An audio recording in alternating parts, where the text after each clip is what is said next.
Hello, this is Let's Talk About Myths, baby, and I am your host, Liv, here with another conversation episode. This one is with returning guest Owen Rees. So Owen was on the show a few years ago now, which is so wild. Time is a flat circle.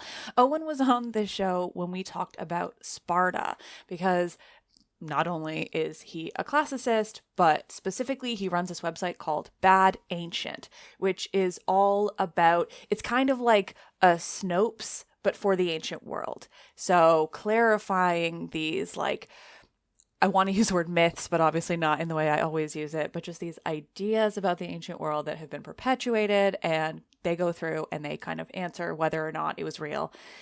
Anyway, that's all to say, Owen was a great guest on Sparta. We had so much fun, but we also had a terrible internet connection. So I am so thrilled that we got to talk again with a better internet connection this time. There was no point where we had this crazy lag where I didn't know whether or not I was going to talk over him. This time we had such an incredible conversation because Owen has a new book out called The Far Edges of the Known World. Okay, so interesting. Generally, it's just all about these places at the edge of empires. And I won't spoil everything we talked to, but here is just talked about rather, but here is just a taste to get you excited, because what an incredible concept. Like, all of these different empires over like this grand swath of ancient history. Like, what is it like when you're living in a town at the farthest edges of that empire with... Anyway, long story short, turns out there were Greeks in Ukraine. Stay tuned for this full conversation because, oh my gosh, so interesting. We had so much fun. You all know I'm obsessed with this kind of topic. Sit back and enjoy.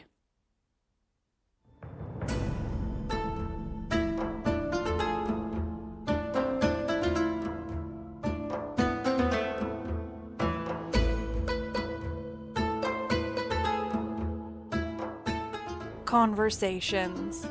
Life at the far edges of a crumbling empire.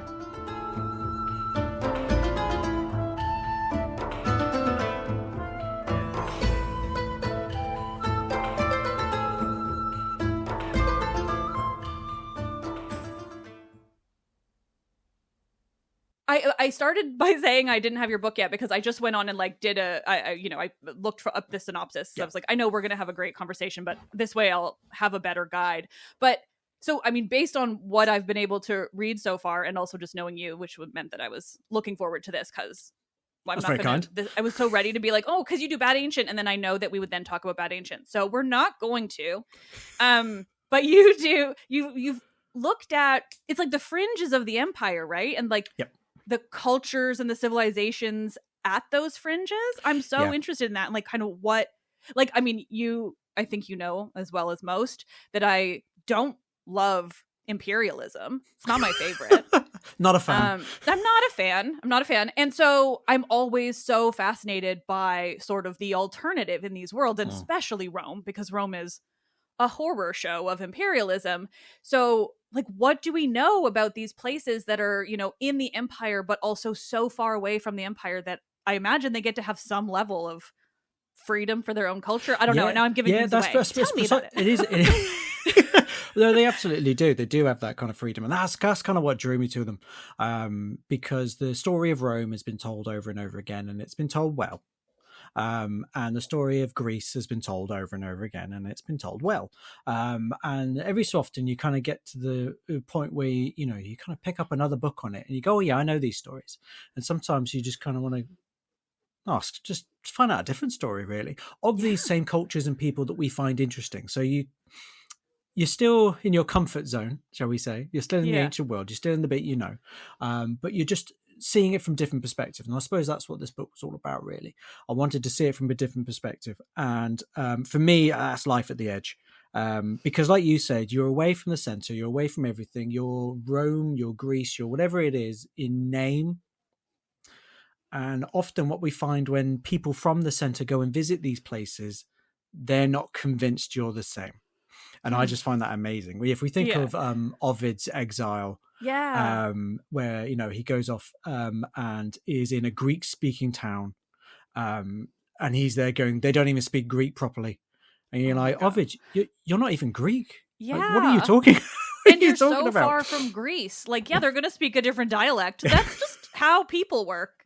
Yep. And it's a beautiful moment where also in his life, I mean, he kind of bookends my book because I just find him a perfect encapsulation of this entire topic, where he is much like ourselves, where we, you know, he goes around the ancient world, he goes to this place and discovers that what he thought should be there isn't there.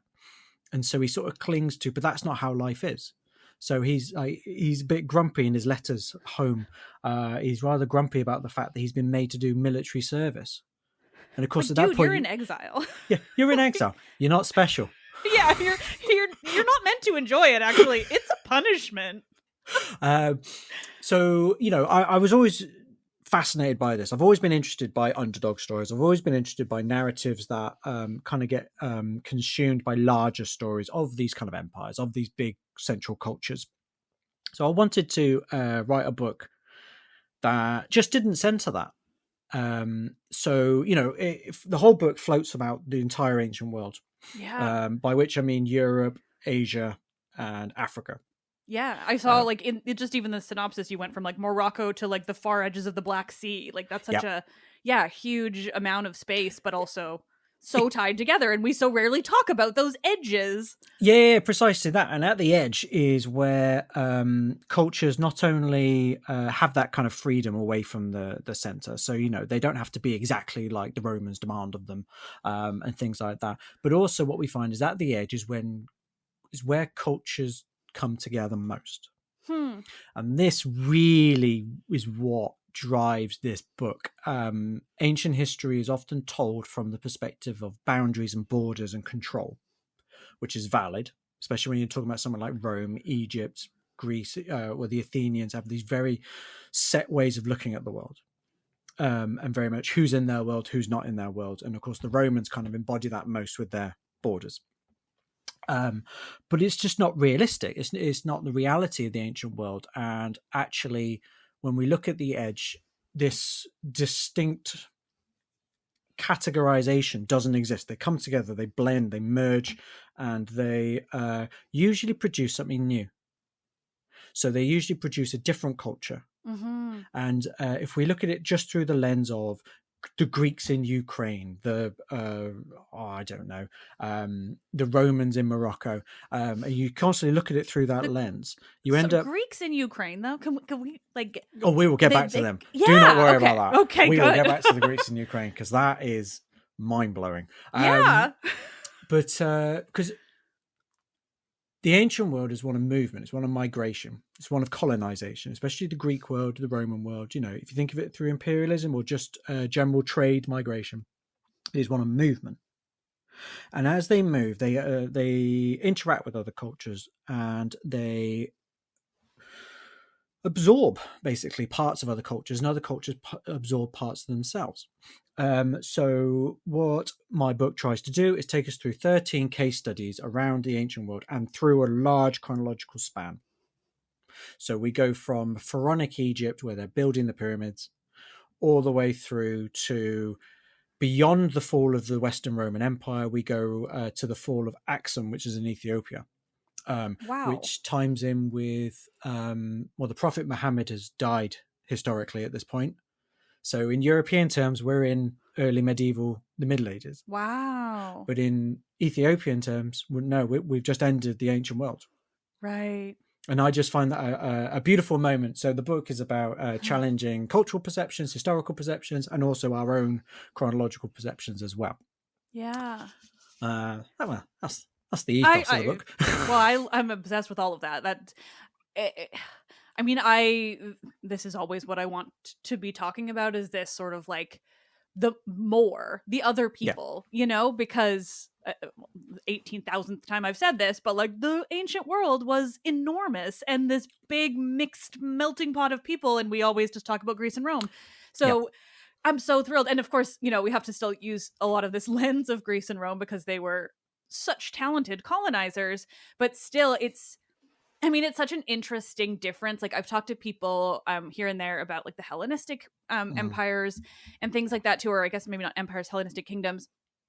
And like that's another, it sounds like, well, maybe they're in there as well in your book absolutely. As well, because I know there's a lot of really good evidence in like the Seleucid Empire that, the cultures were melding in this way that, I think it's important to look at this particularly as sort of the antithesis of like modern imperialism, which seeks to like stamp out and crush existing cultures rather than incorporate them. And that's what's so interesting about these ancient ones. Well, and rather ironically, modern imperialism is very much built on a false model of ancient imperialism. So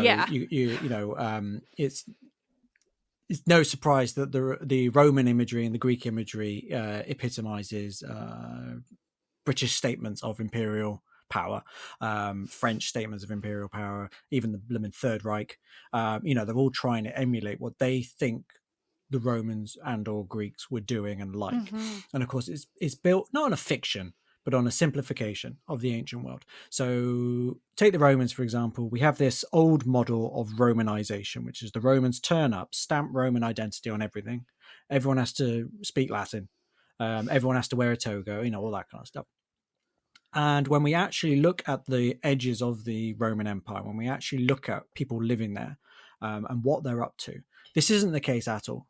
You have obviously the Roman infrastructure gets brought in, the Roman languages get adopted for administration. That all happens, absolutely. So Romanization with a little r, maybe, might be one way of thinking about it. But the idea that you remove and eradicate a culture, replace it with your own, is just not a Roman or Greek one. Mm-hmm. It's just not there at all. So actually what we get is this kind of synthesis of cultures. Mm-hmm. So we sometimes talk about the Romano-British culture. We talk about the Romano-Gallic cultures. Even as historians, we accept that we're not really looking at quote unquote pure Roman identity, Greek identity. Mm-hmm. And it challenges oversimplification of the ancient world. But even like you mentioned the globalization of it all, the fact that the ancient world is enormous and we only talk about a small part of it. This is something that comes up in the book a lot, the Mediterranean basin and our obsession with it. But one of my favorite little anecdotes in the book comes from a chapter on the site of Megiddo, which is in ancient Canaan. It's pre-Israelite. Mm-hmm. So we're talking an old site. And just south of there's a burial of a individual who they were able to study the plaque in his teeth to basically see what he was eating. Yeah. So don't brush your teeth, people. Historians and archaeologists need that. But they studied the plaque in his teeth and they found banana proteins. Now, during this period, so we're talking late 2nd millennium BCE, bananas, domesticated bananas, haven't really left Southeast Asia.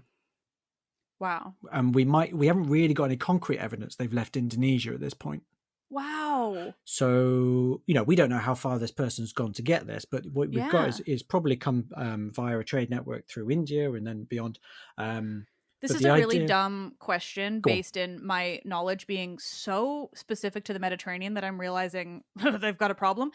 Isn't all of Indonesia an island too? Or no? Does it have mainland? That's my dumb question. That's a valid question. Okay, good, great. Because I'm like, that makes it even more impressive. If it's in terms of, what do you mean? Oh, just like bananas reaching. Oh, But yeah, I guess yeah. not, because it's I mean, it's also connected, but I don't know. That just feels even more remote. Like if Yeah. they were just in these Indonesian islands. Well, this is it. So it's connected. I mean, you are right in terms of the island nature of it, but it is connected through a waterways network in that region of Southeast Asia. So oddly enough, this also gets covered in my book in a completely different chapter, Great. which is the importance of that trade network and how it links up with the Indian Ocean in a later period. So whilst we don't have lots of direct evidence of that trade, what we do have is indirect evidence that it's probably going on. So the banana thing, we can't prove that that's coming from Indonesia, but we have no evidence it's really coming from anywhere else. Yeah. Perhaps we could speculate that it's hit Southeast Asia, but that's still, you got to think of the distances we're talking about. Yeah. We're talking thousands of miles. It is such a far distance. Like it's, I want to use the phrase that I think we should all be using all of the time, but that Canaan is Palestine. It was Palestine after it was Canaan. These Canaanites are connected, but that it is the Levant that we're talking about so far from absolutely. Bananas. Yeah. So that's, if you think of the trade route going east, that's how far we're talking about. Potentially. We've also got evidence, similar types of evidence that show the markers of soybean production being consumed, probably as an oil. Wow. So that's coming from most likely the Yellow Valley Rip. So we're talking China. Wow. So that's all coming from the east. Yeah. To the west, the same region, we have evidence of bronze items in which the tin within bronze is often the issue of trying to understand the Bronze Age in the Mediterranean, because there's not a lot of tin in the Mediterranean. Right. And they've studied some of the bronze items dating from this period, and the tin seems to be coming from Northwest Europe, most likely Cornwall in England. Wow. So wait, okay. What period you're talking? This is the Bronze Age. This is me going crazy trying to wrap my head around that. This is, oddly enough, around about the period the Greeks think the Trojan War's happening. Right. There you go. There's a random marker for you. Right. So, like, what's that year they give it? Like, was it 1170? Yeah. Something like that. I know. I'm mixing it up between the end of the Bronze Age being 1177 and that's Eric Klein's fault. Exactly. I know, he's confusing us. No, that's wild. Yeah. So in terms of a trade network in the late second millennium, we are talking potentially linking the southwest of England all the way to potentially Indonesia or China via the Levant region as one network. Now, of course, the people in Cornwall have no idea what's going on anywhere near us. We can't make assumptions about any of that. Yeah. But the idea that there is this network and the idea that there is this potential for bringing together of trade, of course, but with trade comes art, with ideas, with people, with language, with, all its stories. That's the span we're talking about, potentially. Yeah. And I just think that's mind-blowing. And when we only talk about the Mediterranean, I think we really cut out a large potential of our human story. Yeah.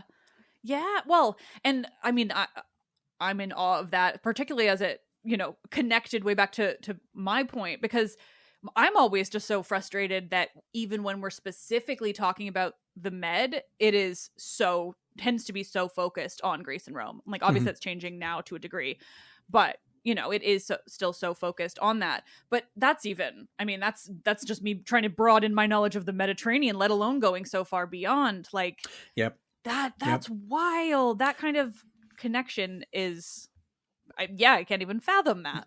Well, and then by the time the Romans come in and really establish their empire, this trade network becomes more and more solidified. Yeah. So the Romans tap into a network that already exists and has existed for nearly 1,000 years. In some way or another. So when we start to get the Roman imperial writers talk about trade and talk about geography and talk about the world, they're drawing upon these traditions. They're drawing upon the sailor narratives, the trade narratives to understand the world. So by the 1st and 2nd century CE, so Common Era, we start to get accounts of the Romans. Obviously, they're very well aware about India. They seem to be very well aware of as far as Thailand. Okay. And there is even a suggestion that they might even be pretty aware of Vietnam. Wow. And they obviously have an inkling about China as well. Yeah. So the Vietnamese one's interesting because they're not 100% sure. They just think there's this sort of place that exists even further than the Gulf of Thailand that they're kind of loosely aware of. And yet, interestingly, Chinese sources from the Han courts tell us a story of the Romans reaching the Chinese court. No Roman source tells us this happened at all. Wow. But the Chinese source says it happened, and that it happened by them landing in Vietnam and then traveling north. So historians are like, what's going on here? Because it's quite an amusing story where the Romans come to the court of the Chinese emperor and basically bring gifts that are underwhelming. Well, China's been pretty kicking ass by this point. Precisely. And it's things like, we bought you tortoise shells. And you're like, what do you think we have? So they tell this story and very much, but like the Chinese sources are even like, I'm not even sure these are true, because they considered Rome this distant superpower that they didn't know much about, but they very much considered it equivalent to themselves. Okay. So they were like, I'm not convinced these people were actually Roman envoys. They were probably traders, because this would be more impressive than that. Yeah. But it's just a lovely story. And I love that we have evidence of Roman-Chinese interaction, but it doesn't come from the Romans. Yes. That makes it so much more interesting. It does make it so much more interesting. And we do have Chinese sources that talk about the Roman Empire as this distant thing that they sort of are vaguely aware of. There's even a story of an individual who was sent as an envoy to enter the Roman Empire and try and make contact with them. Wow. And he gets to a point,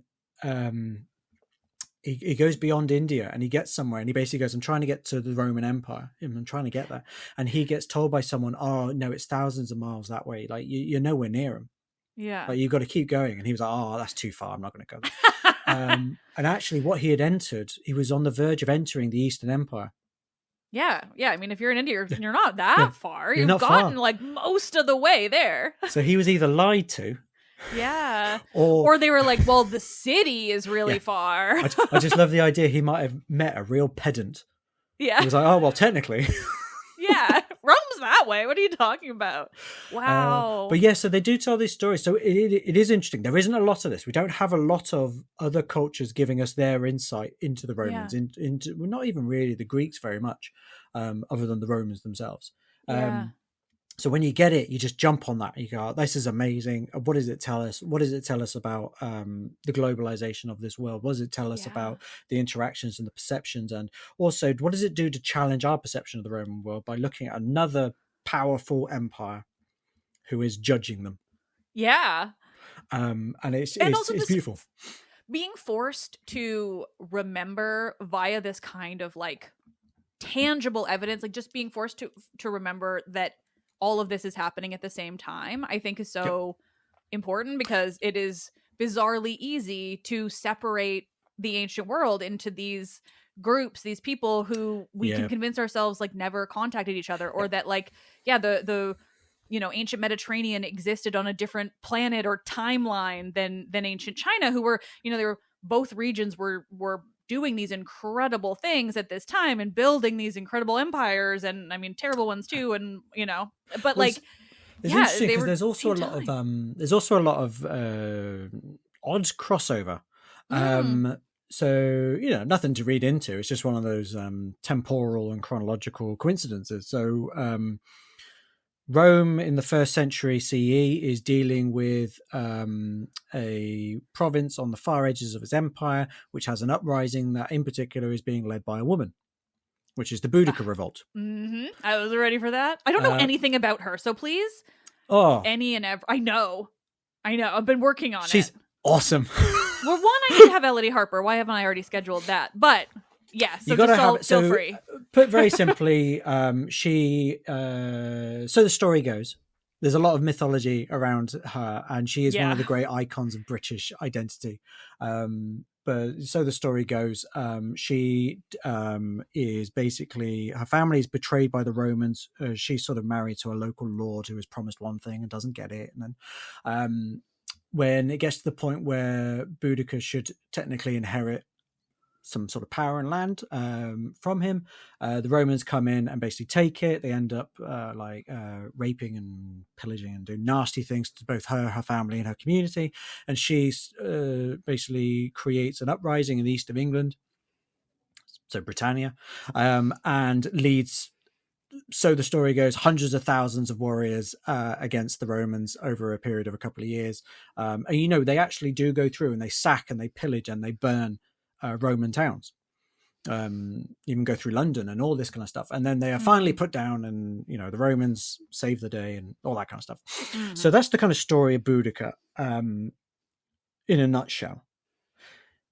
During the same period, 1st century, you have another powerful empire in China dealing with a province on the far edges of their empire, which we would nowadays call Vietnam, in the southeast of Asia, obviously. And there's a focal point around a city of Koh Lawar, which is one of the chapters in my book.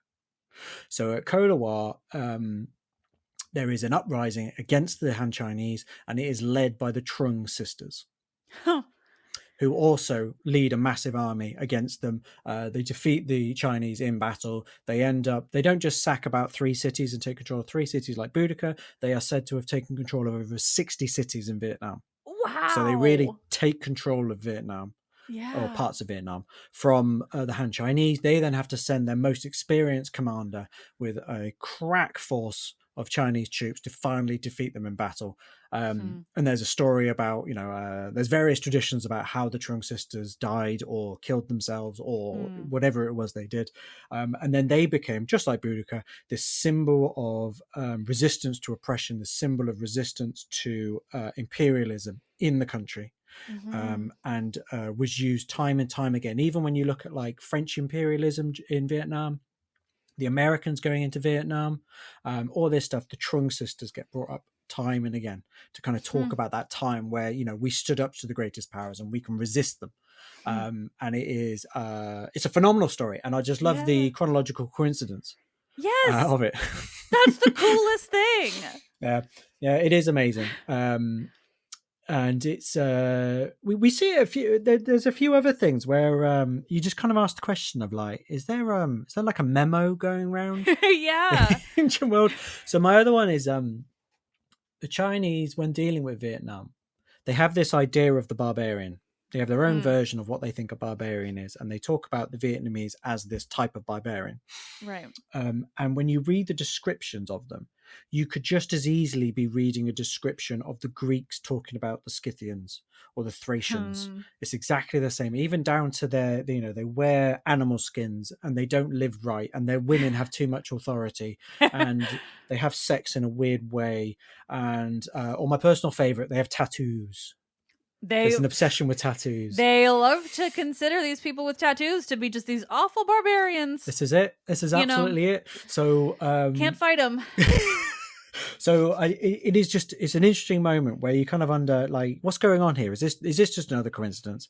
Are we getting to like a thing about, is this like how we don't like people? Is there like an innate humanity to this kind of hatred? Is this xenophobia? Yeah. But xenophobia in a particular way, like this is how we do it. It's just interesting. It's just one of those like, ooh, I wonder what's going on there. I wonder what that's about. There's no answer, and I think that's the beauty of that. It's just one of those, there it is again. Yeah, human nature in action. I'm happy to be considered a barbarian in all ancient empires, cultures. I realized even just my jokes about this, I'm like, I assume most of my listeners have like looked up a picture at some point, but in case you're curious, listeners, I'm covered in tattoos. So I'm a barbarian. That's fine. That's how it is. That's exactly how it works. Life. Yeah. Well, it's one of those interesting things. The history of tattoos is always one of those interesting things. It's actually something I ended up doing a load of research on for my academic work because I got just fascinated with it. Do you know the Greek word for tattoo is stigma? Yes, I feel like I've looked that up and always forget, but I love it every time. And that's ultimately the Greek perception of it, is sort of what's influenced modern European perceptions of tattoos. It comes with that stigma that comes with it. And when you actually track it, there's a whole religious trend to tattooing that kind of then gets passed by the by. Because of course, to the Greeks, only people that were tattooed were enslaved people or prisoners of war. Yeah. So negative groups. But then there became this whole trend of being a enslaved person to a god. So Mm. you take sanctuary in a temple by giving yourself over, much like a slave is given over to another human being. So we get this kind of religious underpinning to it as well. Mm. If I remember rightly, there is still a place in Jerusalem that Yeah. does the tattoos of the Yeah. pilgrimage from I was medieval literally periods. just gonna say, I recently learned that like the oldest tattoo shop in like the world is in Jerusalem, in the Yeah. occupied territories, the illegally occupied territories run by Palestinians who've been doing it Yeah. forever. It's Forever. it is a fascinating one. So yeah, the Yeah. idea that tattoos still hold this stigma is Yeah. is a fascinating thing, and it is just interesting, and how conceptions in 2,000 years ago are still influencing the way we talk about them to today. I just find amazing, and then the Yeah. cultural not continuity, because they do not have contact. The Chinese and the Roman or the Greeks in particular, they're not Yeah. talking to each other. Yeah. So the fact that they both pick on this thing of like there are these strange groups who ink their skin and that makes them bad and untrustworthy in some way Yeah. is just amazing. It is. It's so odd. Like, yeah, you have to kind of wonder where that comes from. It's one of those things that feels so impossible to understand because it is so long standing Yep. that it's like it's just ingrained into humanity somehow. Mhm. But yeah, no, I love that. And I'm going to remember that it's stigma now because it is a delight. There's so many Greek words like that though, which like have become like a related but totally different word in English. And Well, the other one more would be the plural of tattoos, which is stigmata. right, but right, that would be plural, wouldn't it? I was when you were saying that, I was like trying to make that connection and thinking of what the mata was, but yeah, it's just plural. It's not. I was like, Yeah. So the wounds of Christ are actually Yeah. the marks of Christ, which is what the word stigma really means. right, yeah, So yeah, it's interesting. It's yeah, I just find this interesting. It's one of yeah. those Just sound nerd clever at facts. parties and that's it. Yeah.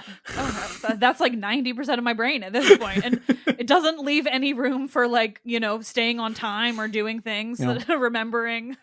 No, absolutely not. None of that nonsense. But yeah, so like, I suppose the other way of thinking about it is if you broaden our idea of the ancient world, if you broaden the idea of the chronological span, if you start thinking about what is overlapping with what, you can just find the most amazing stories. So one of the ones that I got a bit too excited about was it's a well-standard known thing in the ancient historical sort of community that in northwest India and Pakistan, sort of that's the furthest the Greeks really get. So during the time of Alexander the Great and his expansion, and then the breakup of his empire, the Greeks are sort of in and around Pakistan. And we get another, on the edges of the world. So we get that cultural blending and bringing together of ideas, of art, of styles, of philosophy, of literature. You go all this amazing stuff going on in and around Pakistan. Suddenly elephants are in all the stories. Precisely that. Yeah. And if we start to think about, okay, so we're talking sort of 3rd century-ish, as we kind of move through into the 2nd century. This is the period in which Buddhism is really expanding as a religion in India.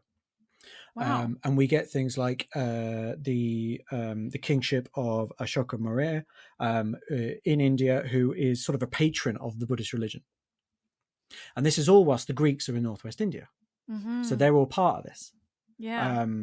And in terms of art historical terms, this is often the time where from about the 2nd century BC through to the sort of 1st century AD is when we start to get the adoption of Greek sculptural trends in India.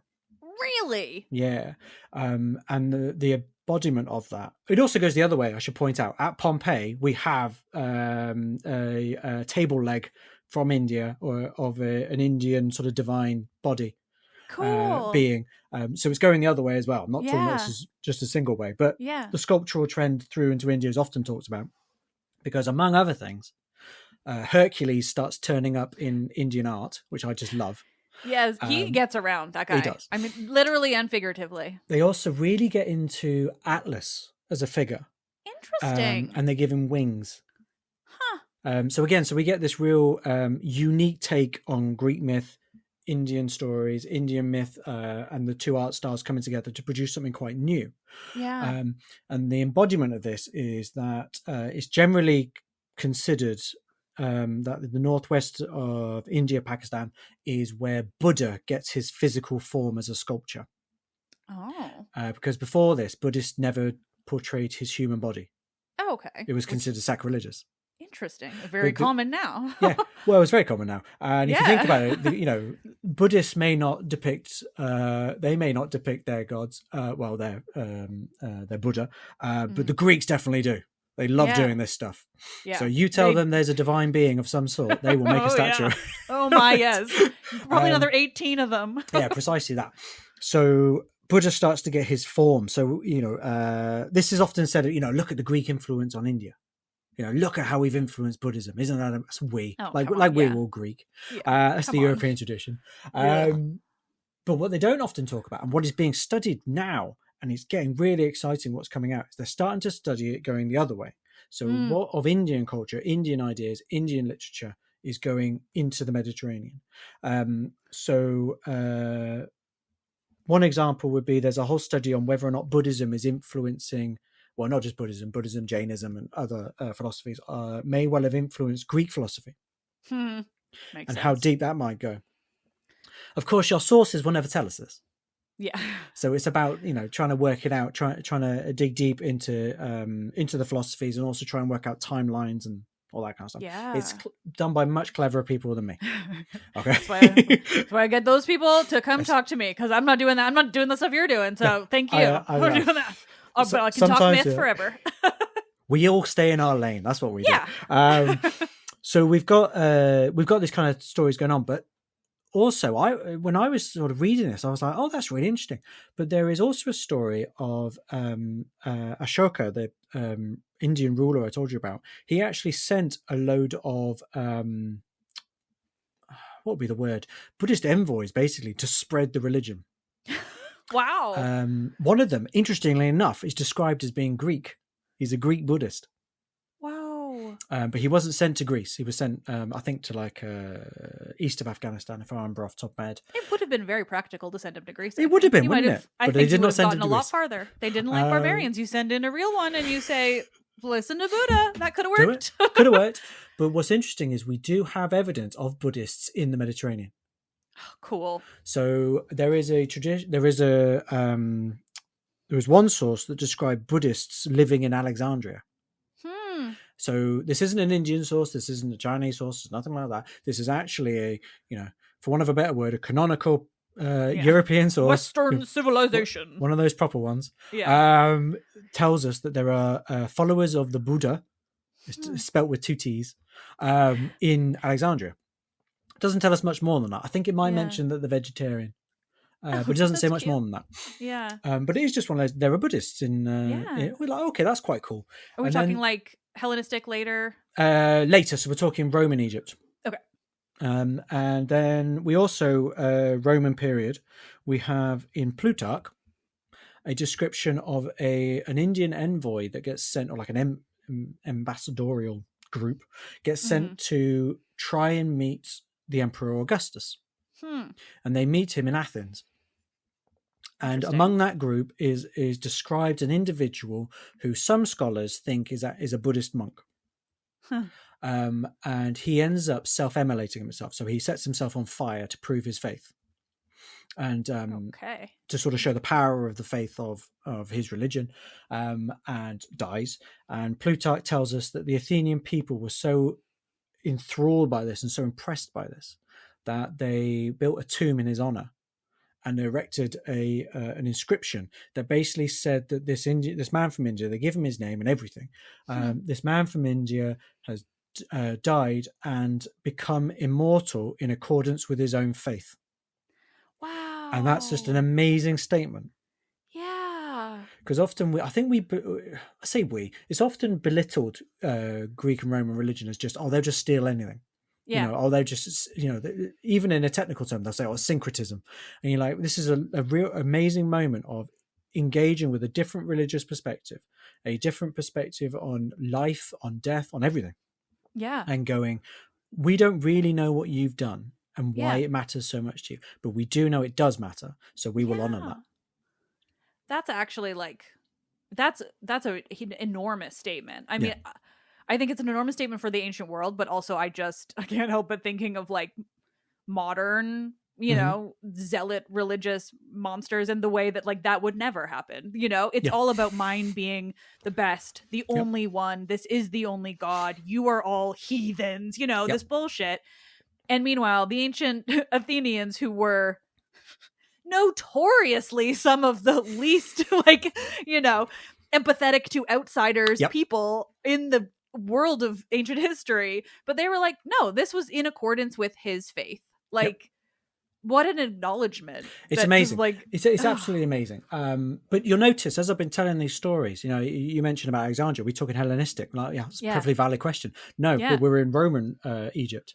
So you've always got to go, because all these things are going on at the same time. We're talking about the same place. We're talking about the same religions. In Alexandria, the layers of religion over thousands of years are like unbelievable. It's phenomenal. My favorite example for this, and any excuse I have to tell this, I'll take it. Here for it. Which is, there is a Greek city of Berenike in Egypt. So during the Ptolemaic period of Egypt, so that's the kingdom that succeeds Alexander the Great's empire falling apart, Egypt is given to Ptolemy, his commander, and then he sets up the Ptolemaic kingdom. And then a lot of sisters marry a lot of brothers. Yes, and a lot are called Berenike and Ptolemy. Not very Greek. It's not very Greek. No.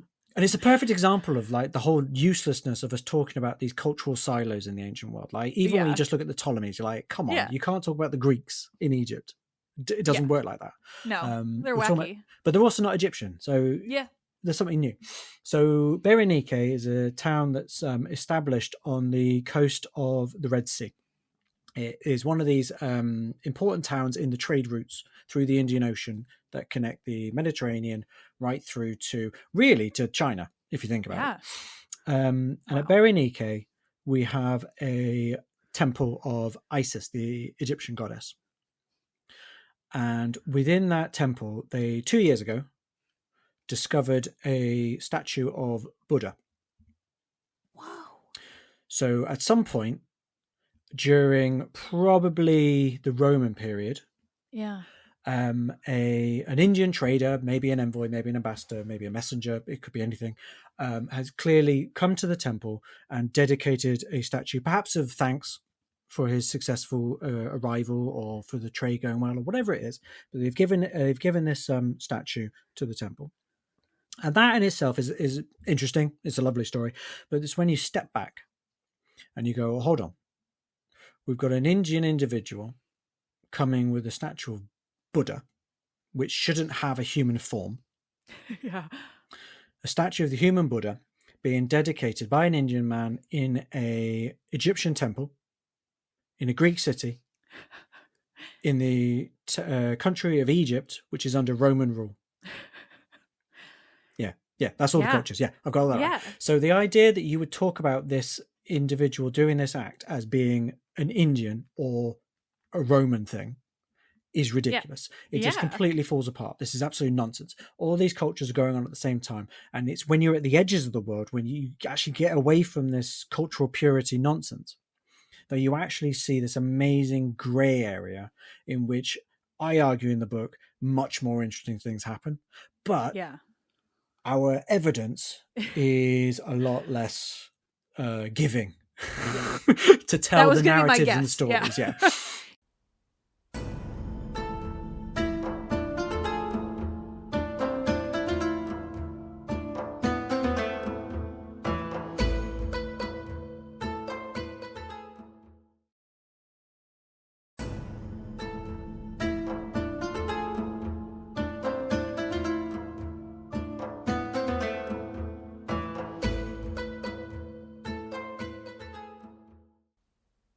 are you working off of, mostly archaeological and then the evidence from like the bigger cities, the the hubs cities, like the empires, or is there a lot of like, written evidence? Like what have you been finding to sort of document? A lot of it relies heavily on the archaeological evidence. Yeah. Narratives can be built from wider source material, but when you are trying to do something entirely different, when you're trying to look at a town that doesn't really get talked about, there's usually a reason. Yeah. And one of those reasons is a lack of evidence. So, but that doesn't mean you can't piece it together. And that doesn't mean narratives can't be found. It just means that our ancient evidence hasn't given us a preset one.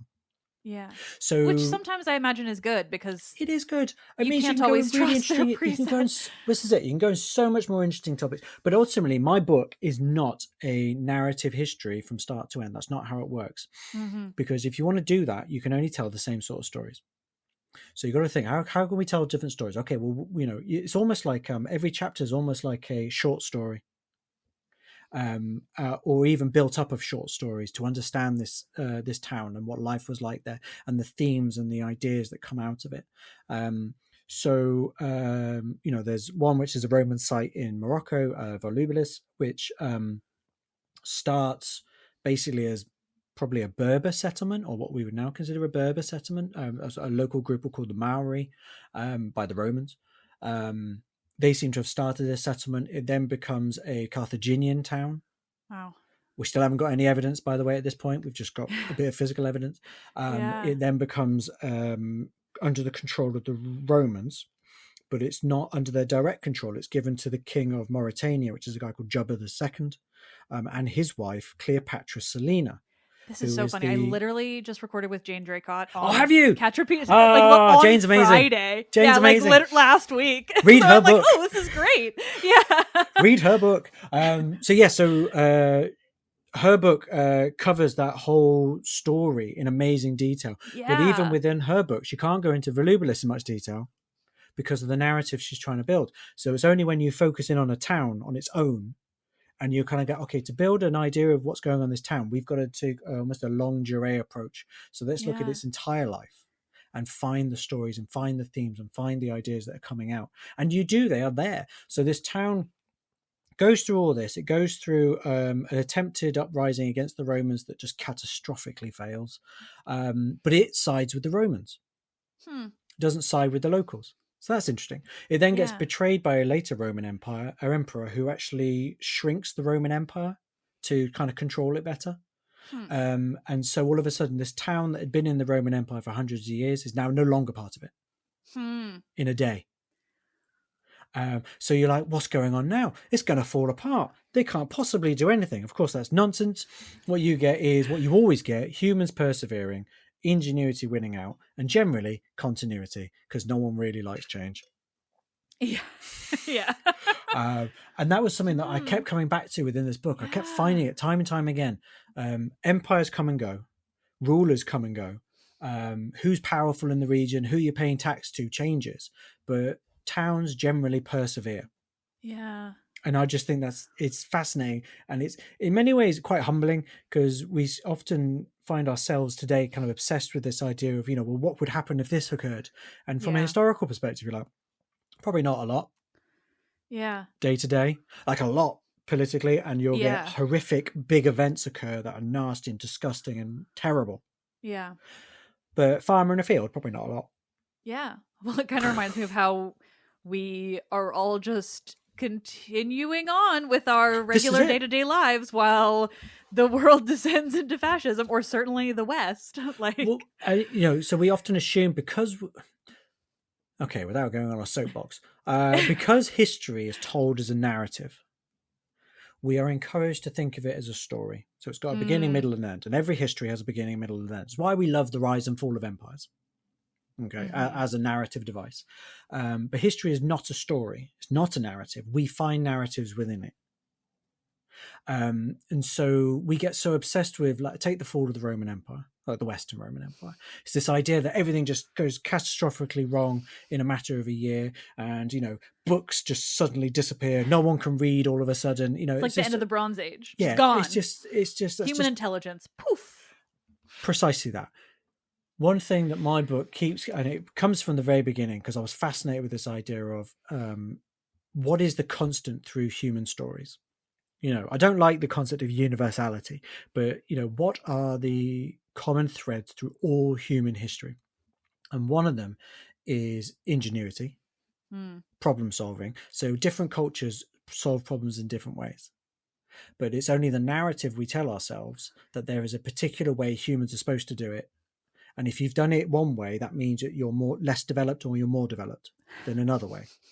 Okay, so it's like sociological Darwinism, basically. Yeah. Human evolution includes social evolution, and it's absolute nonsense. Humans solve problems, and you solve problems in the most efficient and effective way you need to.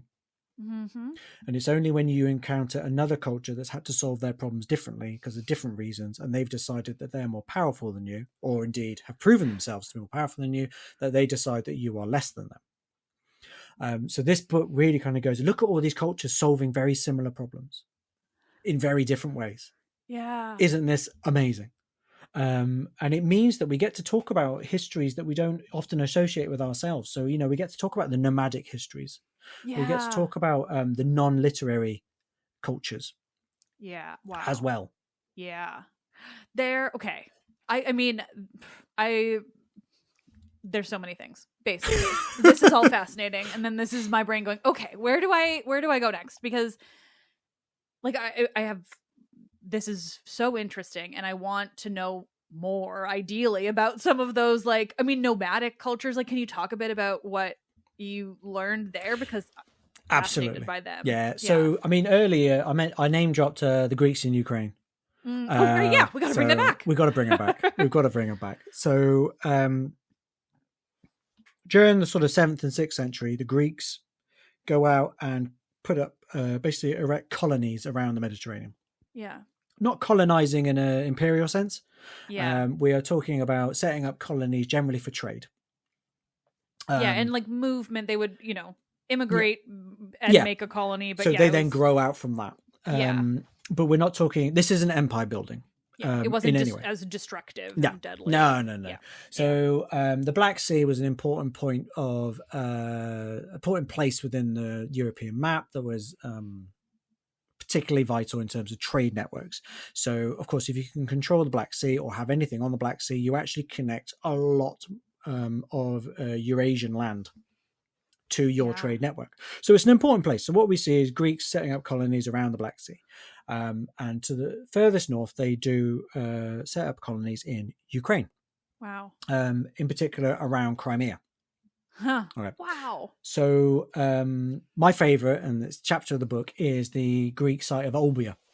So they set up a town called Olbia that we know a little bit about in our narrative histories. It comes up a bit. Not loads, but it comes up a little bit, and we can work with that. But also because it's such an important trade route, whenever we talk about trade coming south from what would be Ukraine, we're talking about Olbia as part of that network. And also we have the archaeological site. Well, I say we have it. We had it.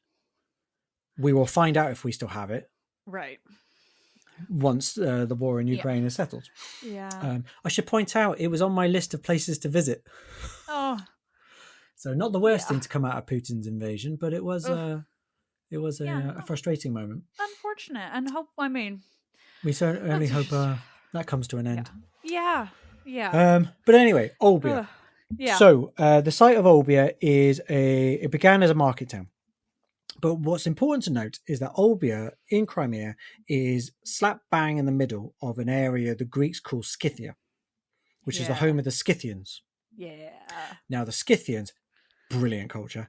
I was hoping it was going to be them. I said nomad, but I really meant Scythian. Of course you mean Scythians. Everyone loves the Scythians. So the Scythians, they have tattoos. They have tattoos. They do have tattoos, and you can see them to this day. I also recently learned they smoked a ton of weed, and I love it for them. I don't know. They might be my spirit animals. Okay.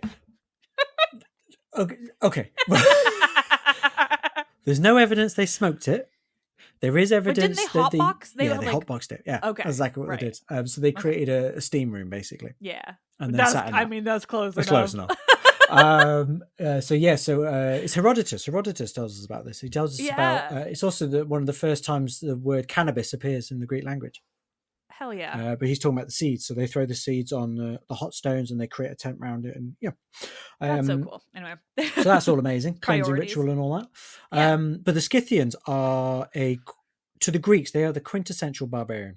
Yeah. Okay, so they're nomadic. They don't live in towns. They are archers in their military prowess. They hit and run. This is the antithesis of Greek warfare, Greek ideology of masculinity, everything. Yeah, and They're they're the like opposite. horse culture. They're always on Horse horseback culture, and absolutely that. And of course, worst of all, they women. let women in. Oh my! They allow women to be a part of things, and it's disgusting. It is disgusting. It's unacceptable. To the point where women are not only allowed to be involved, they are also allowed to be involved in the masculine realm of warfare.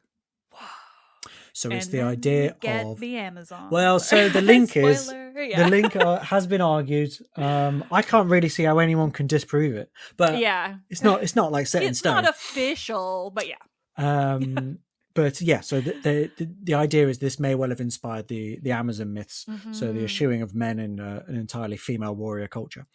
I do love that they went from women being allowed to be warriors to they were the only ones. Yep. Because I think it's the Greeks' way of understanding that, like, because they can't conceptualize an egalitarian world between genders, or even close to one. No, they literally think it is impossible, and so if in order for women to be warriors, they cannot have men around them. Is like. This is it. This is exactly it. So we've got this culture that is said to do all these things, and interestingly, the archaeology backs it up. So there is archaeological evidence of the burning of cannabis. There is archaeological evidence of Scythian bodies covered in tattoos, the frozen bodies in Siberia. So that's cool. If an exhibit of the Siberian Scythian culture does ever come to wherever you are, chances are you will see a piece of human flesh with a tattoo on it. That's so cool. I did not know they were all the way up in Siberia. Yeah, so Scythian culture is not a single civilization, for want of a better word. It is a culture that spreads from sort of eastern Siberia through to western Ukraine and south down into almost Iran. Wow. Okay. So Scythian culture is an archaeological culture. It's not really like a real one. It's one that gets identified by other people. Got it. They probably by these aspects, these so they have something called the Golden Trilogy of Scythian archaeology, which is all to do with the particular arrowheads and bridal usage and things like this. Interesting. And if you have those things in a burial, you have a Scythian burial. Okay. Whether or not these Scythians would have agreed about that, and whether or not they would have agreed that we're friends and family is another matter. But this is how, when we talk Scythian, that's what they're talking about. What's interesting, so in Olbia, if you're living in the land of barbarians, it's a bit hard to hate barbarians. Yeah. But of course, from the Athenian perspective, from the central perspective of the Greeks, barbarians are this other, they're dirty, they're a bit weird, they're a bit odd. We put up with them. We don't hate them, but we kind of do. It's sort of the perspective. Whereas in Olbia, you can't have that because these are people that you're living with, you're trading with, and we actually have evidence of intermarriage. So one of my favorite things is at Olbia, we have an inscription in which they opened up citizenship of the city in a time of emergency. They opened up citizenship to basically get more people to defend the city. And one of the groups they gave citizenship to were called the Myxolenes, which is the half Greeks.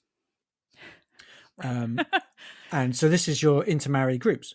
And what's interesting about that is they're not said to live in the city. So they've set up their own community. Right. Elsewhere. Because they probably still have this nomadic lifestyle kind of, or like a different. Or at least they're blending it. Yeah. So one of the reasons that's particularly interesting is because Herodotus specifically describes a group of quote unquote Scythians who are rather suspiciously Greek in everything they do. But anyway, so we're kind of getting this. Oh, that's interesting. So we're getting sort of commonalities there. Yeah. The reason why it's particularly interesting for the theme of my book is if you look at our central Greek writers, like Plato. Yeah. Plato talks about intermarriage between foreigners and Greeks, and he calls them mixobarbaroi, the half foreigner. Right. And he's very much saying it with disdain. Yeah. And disgust. very much a different thing than a mixed Greek or a half Greek. Yeah. So don't get me wrong. I'm not saying either of these are actually good things. No, But what I am saying is, from Plato's perspective, if we only read Plato's perspective, we would get this idea that the Greeks thought that intermarriage was bad. But when we look at Olbia, we can go, clearly the Greeks did not think that. Yeah. But probably some did. Yeah. Yeah. I mean, that's so true for everything. That's why the biggest problem with like any kind of generalization about anything is that humans are individuals, and it's... What is this radical madness, Liv? Oh! I mean, also just to make the joke, like, if we only listened to Plato's opinion on anything, we'd be much worse for it. We would be in quite some trouble. We certainly would. So Olbia kind of has all these stories, and actually Olbia survives the rise and fall of classical Greece. It survives the rise and fall of Alexander the Great.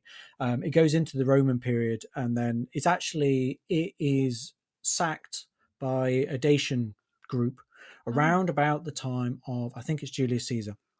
Wow. So this town's continuing on. It sees the rise and fall of the Persians. It sees the rise and fall of Athens. It sees all of that. And it continues. So you said 7th century is like around when it... I think it's sort of 6th, 7th century is when it's founded. Yeah. The typical sort of colonial period. It's that period where the Greeks are really going out and doing this. It actually doesn't start at Olbia. It starts as a smaller market town on an island just off it and then goes. So, there's no like exact date. Yeah. Because it's kind of a simplification.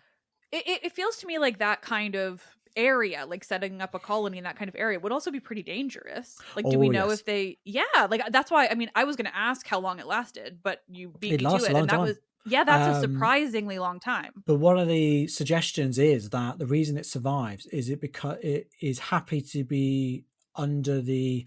What would be the word? Not governance, but protectorate. Right. Of other powerful nations. So like they're not trying to be so separate that they have to fight everyone. No, precisely that. So when the Athenians are controlling trade in the Black Sea, it starts to do things the Athenians tell it to do. So it becomes a democracy, for instance, during this period. So it does things like that. But when that all falls apart, it then starts to come under the protectorate of what looks like Scythian kingship. So they then become under the protection of the Scythian people. It finally falls, and then interestingly, it is resettled a couple of hundred years later, after the story goes that the Scythians asked for it to come back.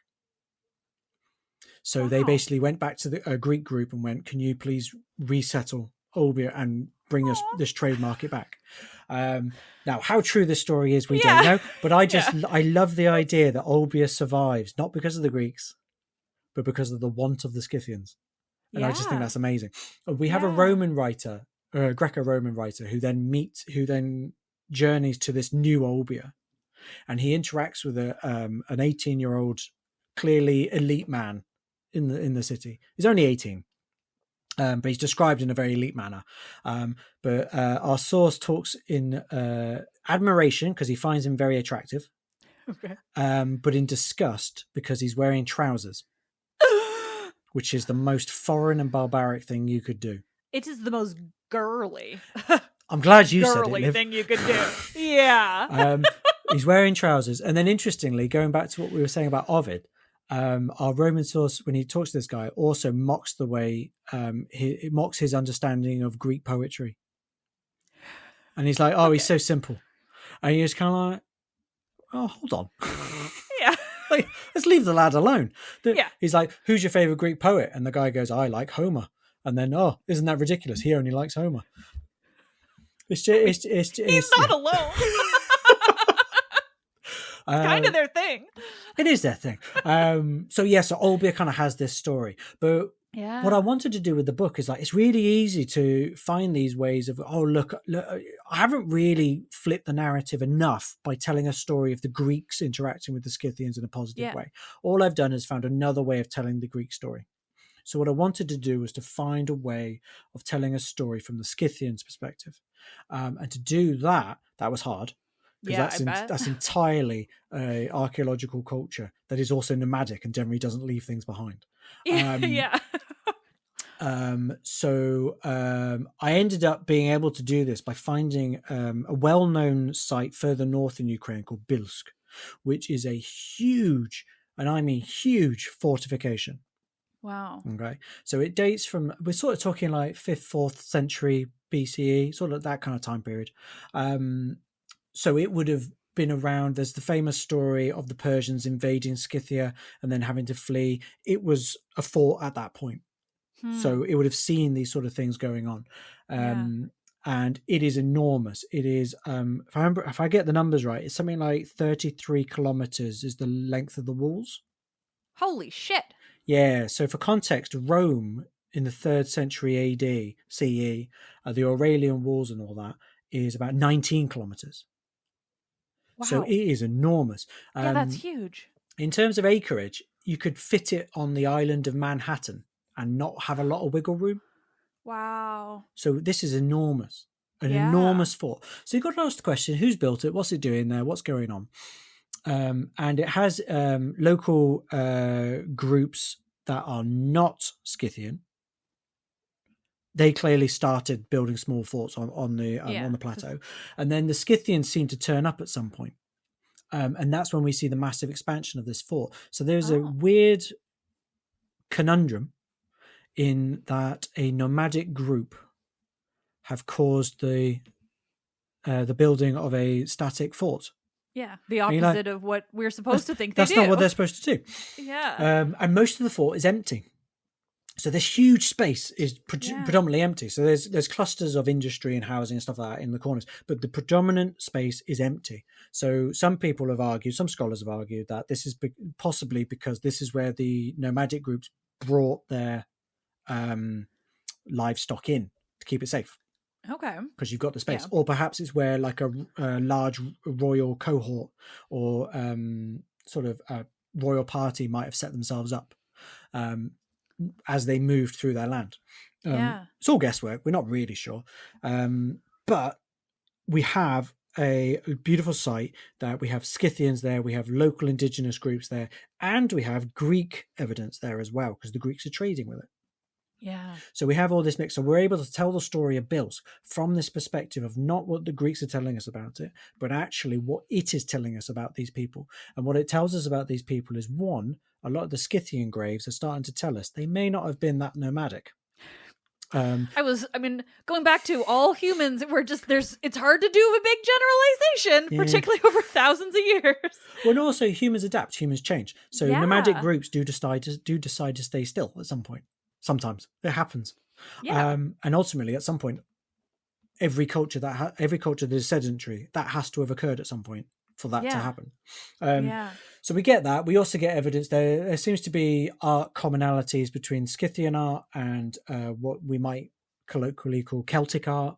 So from the Latin culture in Western Europe. So we get trade routes, and Olbia is evidence of those trade routes. So, I've spent a lot of time talking about the global trade routes that very much go through the Mediterranean. This is a trade route that very much goes through Europe. Yeah. Via, possibly, well, we don't know how far east it goes, but we're talking a land bridge or a land route. And Olbia is there. If you kind of place it on a map, it links east, west, and south to the Black Sea. It is a perfect crossroads. Yeah. But because these cultures that we're talking about were not literate and they did not write anything down, they're ignored. Well, I say they're ignored. They're ignored from mainstream narratives. Yeah. I mean, academically, they're not. They're fascinating and we love them. Yeah. Because they're brilliant. Even academically, there hasn't been nearly as much about groups like them compared to the Greeks and the Romans. Notably, for a lot of the research for this, I had to go into the Russian language scholarship and the Ukrainian language scholarship to find it. Yeah, because there's just not a lot of it in English. Because there isn't that interest. Yeah, which is too bad. And fault of Western civilization. Because they are a fascinating culture. They're a fascinating group. And the stories that kind of come from them is interesting. So unfortunately, we're left with the Greek perspective, which is that they're weird, they're foreign, they're different. They're almost a caricature. But also, the Greeks very much used them as like the archetypal noble savage. Yeah. So if they are taught positively, you can't really trust that either. Yeah. Because it's like, oh, well, they do it and they're more in tune with nature and we should be more in tune with nature. And you're like, okay. Is that true? Yeah. What are you talking about? So you got to get through what is it that our sources are using the Scythians to say, which is a balancing act. Let's be fair. Yeah. That's so interesting. I've always, ever since I kind of learned about this connection between the Scythians and the Amazons, Mm-hmm. I've wanted to know more about them, but they seem very mysterious. And now that I know they go all the way up to Siberia, I'm like, okay, I'm going to have a lot of other people come on to keep telling me about the Scythians wherever possible. Oh, yes. Yeah, they're absolutely But- amazing, and we keep finding more and more. There's recently they've just announced some burials in Kazakhstan that they're very excited about because they're strange shapes. Ooh. And so like one's described as almost rectangular. I haven't seen them. I haven't seen the image of them. I just saw the news article come up recently. But like rectangular grave mounds, or rectangular looking grave mounds. One that seems to be, it was described as having like two concentric circles sort of intertwined. And I was like, this sounds amazing. And it doesn't sound Scythian. So Kazakhstan is considered one of the kind of heartlands of it. So yeah, the archaeology, the scholarship on this that's coming out is going to be brilliant, and I can't wait to hear more. Yeah, that's so cool. I forget why I was trying to center myself in the region recently and was looking on a map, and I'm always surprised by how big Kazakhstan is, for one, and just like how a country so big and so in the heart of like the earliest of human existence, is otherwise pretty like, quote unquote backwater for like the West. I know what you mean. Yeah, in that way of like the West has made us believe that whole region, I don't know. Has nothing going on. It's empty. Yeah, absolutely. And again, the Scythians from the European tradition is a useful moment to remind ourselves of the interconnected nature of the world. Yeah. Because the Chinese have interactions with them as well. Because, like I said, they go all the way Mongolia and Siberia. Well, and I was going to say, because Mongolia. This is again me not having a great grasp on broader history, but like. That's the Huns, right? This is me going to Mulan. But like, is that... Well, the thing is... At least I'm honest. I'm honest. But yeah, so they... Sorry, go ahead. No, so what it is... the Scythians to me, or like the same kind of culture. Yeah, so the problem we have is we're put the labels that are put on these groups are often the labels of their enemies. Yeah, so, right. My advice would be don't worry too much about the names. Think about these as the nomadic groups that exist in the lands of the steppes. So the Great Steppes of Kazakhstan, of Mongolia, Russia, of fully Mongolia. Yeah, absolutely. We'd include that. And, we can get really stuck on, is it the Scythians? Are they Sarmatians now? Are they Sarmatians? What's going on? Right. Are these the Huns? Are they not the Huns? Those are just labels the enemy gives them.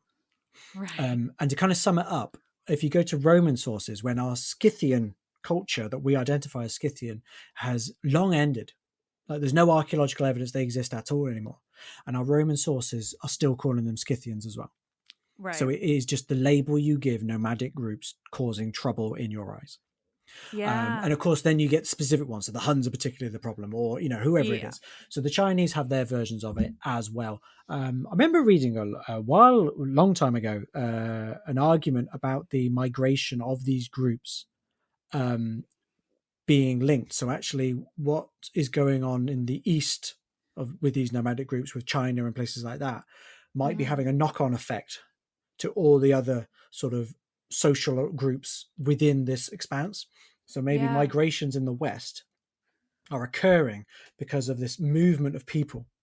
So each one's pushing another one further west. So, even when we're like, so of course we get the sources like, oh, this nomadic group's just turned up and is crossing our borders and we need to go to war with them. Yeah. Whereas actually, are they potentially being pushed out of their homeland? By other groups? So if you look at it from a global perspective, it becomes a very different story. Yeah. Oh, that's so interesting. I was so not expecting you to connect all the way to China too, but like now it makes so much sense. And I'm just picturing a map of, Europe and Asia. And like, of course, like these people are all, it's all coming from that center region in the middle of the steppes, as you rightly said too. But of course, that makes so much sense. They're all dealing with these issues and like they're all in the same region. They're moving, they're migrating. Of course, something is likely or possibly, pushing them that way or affecting something. Like, all of human history has been full of migration and refugees in various ways. And I think, well, if there's one thing humans do, it's move. Yeah. We either move, we forced adapt. or Yeah, on purpose. or on Yeah. purpose. We move, we adapt. I mean, the reason why humans can live on every continent of this planet in some way is tantamount to the fact that we can adapt. That is, Yeah. if you're going to say the one good thing about the human creature is that ability to adapt, and in rather radical ways. So, the fact that we can live in the Arctic Circle and live in and around the Sahara Desert is ridiculous. Like, animals shouldn't really be able to do that. But the fact that we Yeah. can is indicative of what it is we do best, which is move, adapt, and solve problems. Yeah. Not to get dark, but I just hope our problems of climate change don't make it so that even we can't adapt, let alone It's all right, we'll move. everything else. Well, But even then, where? the freaking ridiculousness, the whole ridiculous we'll just go to Mars nonsense is also indicative of this kind of thing where humans move. So we'll move. We'll just move. Yeah. Yeah, we don't have to actually stop causing all of this destruction. We'll just move. And I guess this is kind of the point. It's the reason why I wanted to write this book. It's the reason what I wanted to be the central thread of this book, and for it to not. I wanted us to get away from history needs to be a narrative. I'm following a story, and that story needs to make sense. So Yes. instead. I mean, don't get me wrong. Each chapter generally follows some form of chronology, if nothing else. Well, that's good writing. Just for a bit of sensibility. Yeah. But it is that, right? Let's look at this. Let's look at that. Let's look at this movement. Now let's look at this other place where movement's a real problem. Let's look at how cultures' perceptions of each other is influencing their interactions with each other. Let's also look time and again about how people who don't have to deal with any of this on a day-to-day basis suddenly have the strongest views. Yeah. Well, I'll leave that one there. No, but rightly so. Rightly so. It's always the most privileged that are also somehow the most annoyed. Yeah. I think that's probably a fair point to make.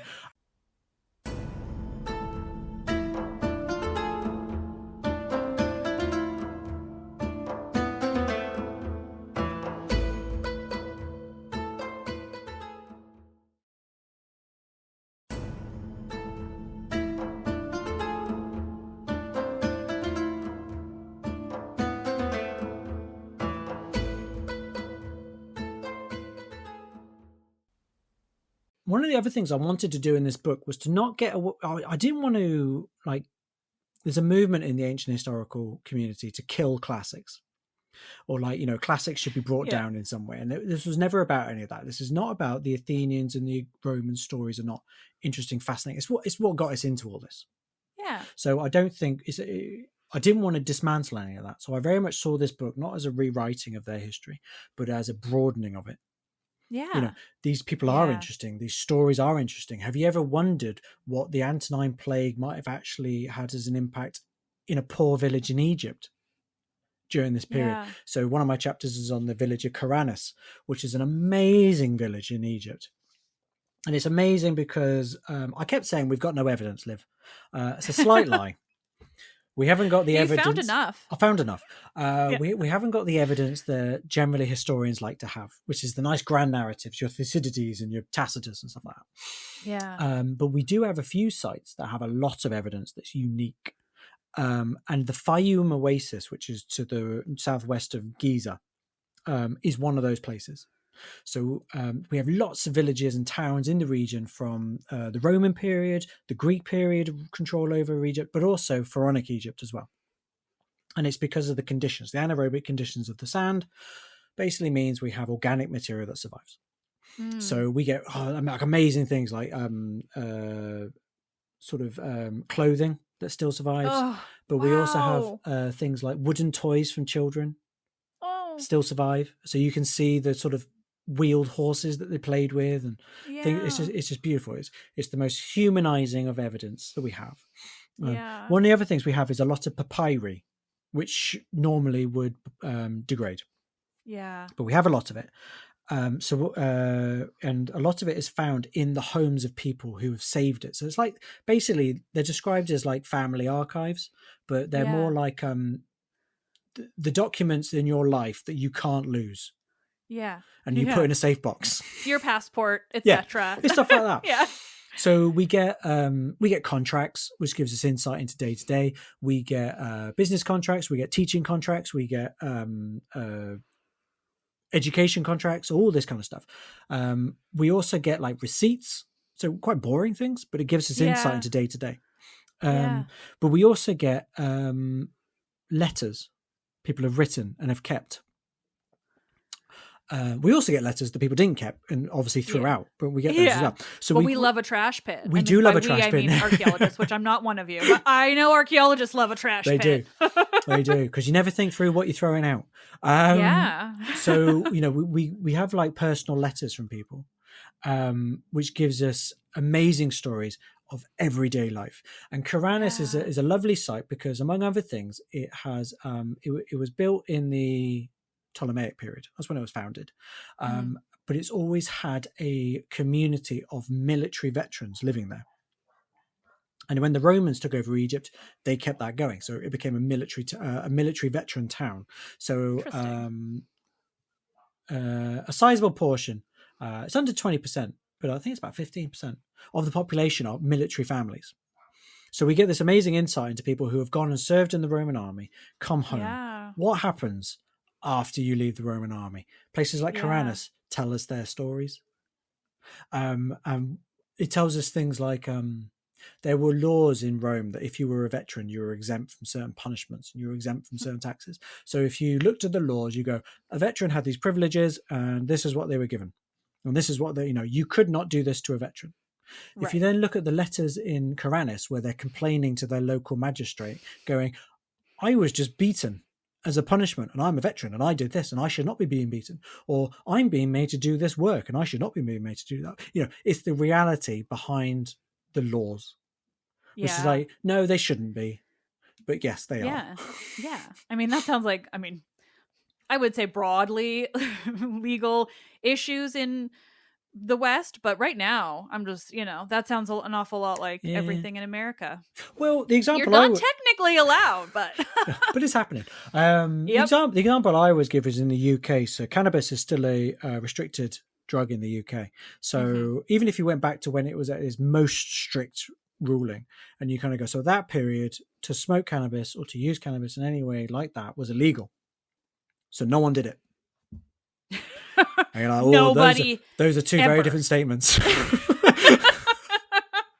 It used to be illegal in Canada too, and I could still walk down the street and pop into an open store and buy it. No one was doing it. No. So it allows us to give different perspectives, different approaches to it. And the other thing I love about Karanis is it's a poor village. There's not a lot of money there. Even the temples are quite modest. Yeah. So there's a few. You can go there. It's the most amazing site. You can go there. I was almost arrested there. I want to go to Egypt. Okay. Seems appropriate. Yeah, it was a bit of.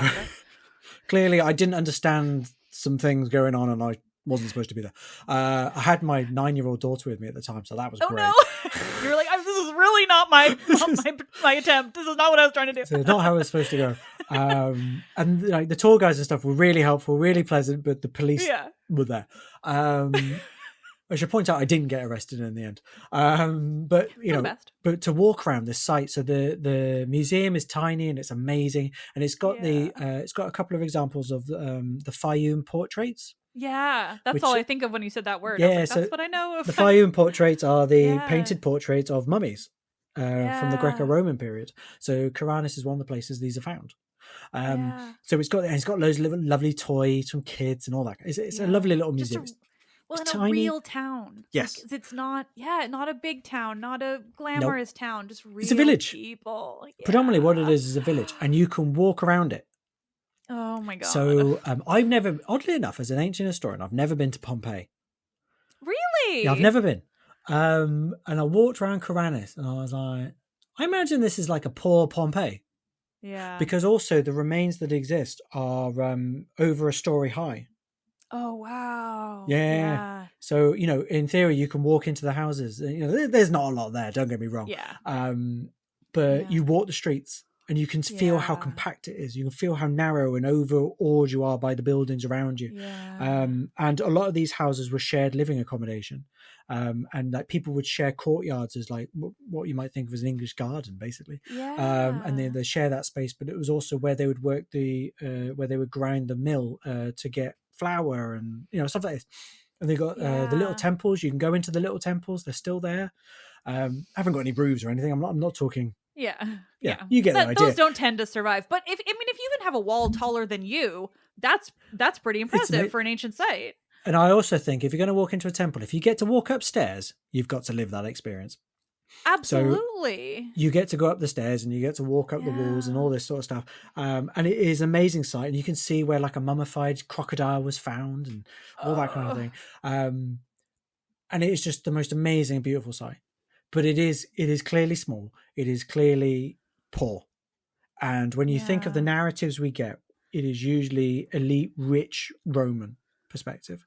And what Kuranes is poor Greco-Roman. So they're not even Roman. They would identify themselves probably more as Greek. But also they're living, the community also has Egyptians. Yeah. And there is Egyptian cults in the town. And so there's this lovely blending of all these things going on at the same time. And it is just amazing. And the stories are amazing. And the evidence is amazing. We also have evidence that contradicts Roman preconceptions. So we have evidence of women working and running businesses. We have evidence of houses full of women with no men. Ooh. 3 generations of women living under one roof and things like that. Wow. So, I know in Roman law and things, you need a guardian, you need someone who's sort of writing on your behalf, but that doesn't mean you got to live with them, and it doesn't mean they're governing everything you do. So I love again, that. Challenges those narratives. Yes, and I think about that about Greece all the time, because I know there were all of these outliers. Like there were women doing stuff. I just want to know about it, but it is so rare that we get to know about it, and that is so cool. This is it. So most of Greek evidence about women is usually, my wife would never do that because my wife's a proper wife. Yeah, she's not like Clytemnestra. Yeah, she's not one of them. Because of course there's a story and you're going to go, one of them. So they are doing it. Yeah. That's the kind of idea. Yeah. So when you come to somewhere like Egypt, you actually you get away from that bullshit and you actually get, this is them doing it. And there's no embarrassment. There's no, not my wife. There's none of that nonsense. This is life. This is real. And it is fantastic. And it meant that I got to tell stories of people whose stories, especially to the public, don't get to be told very much. Yeah.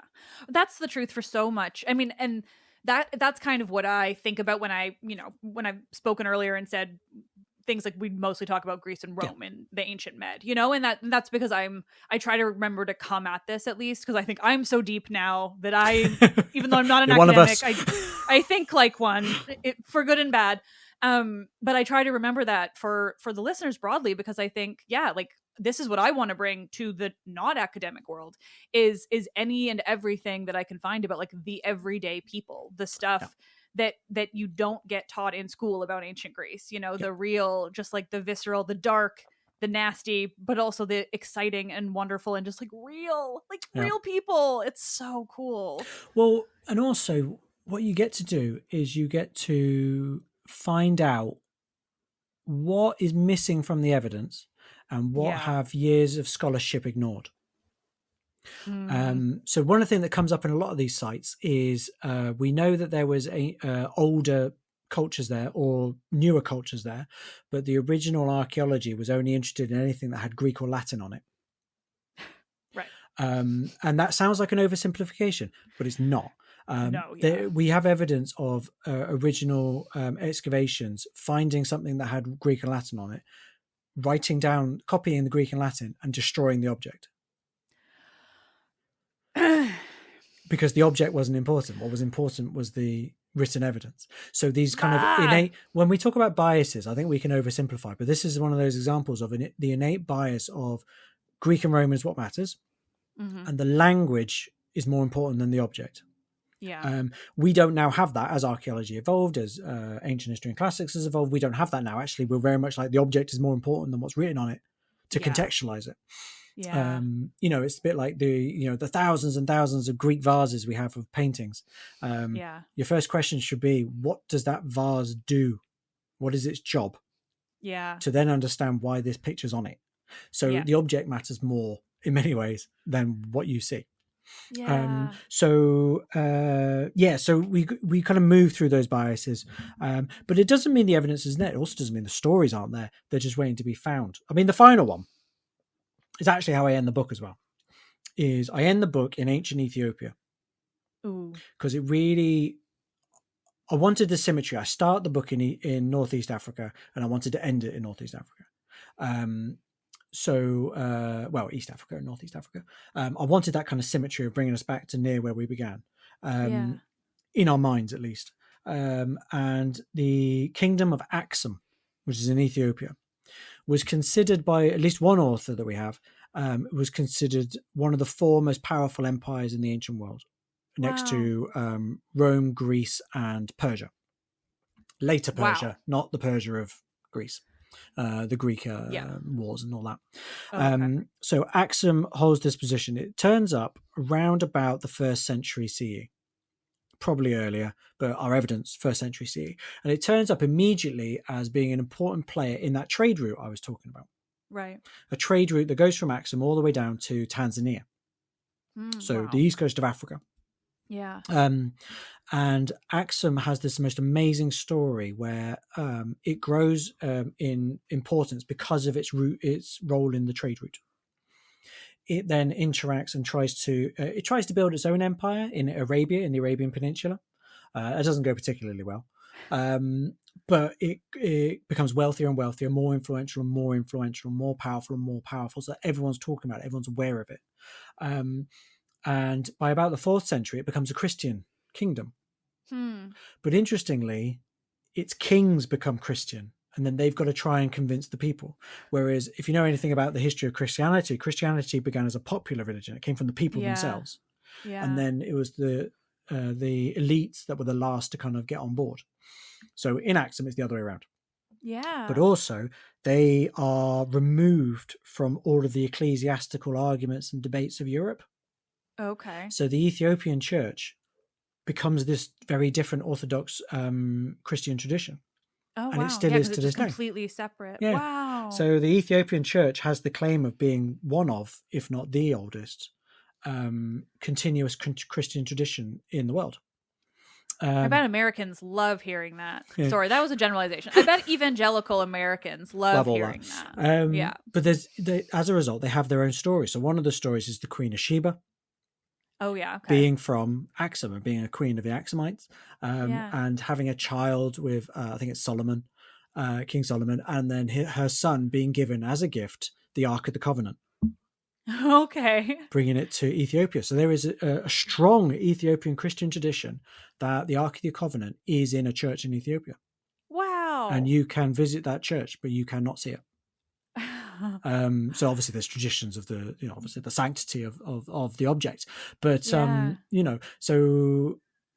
it's just amazing that there are these traditions that are out there and we're not talking about. Other reason I wanted to end with Axum is, I think I mentioned it earlier, but Axum continues and thrives during the 4th and 5th century, which is when Rome is falling apart.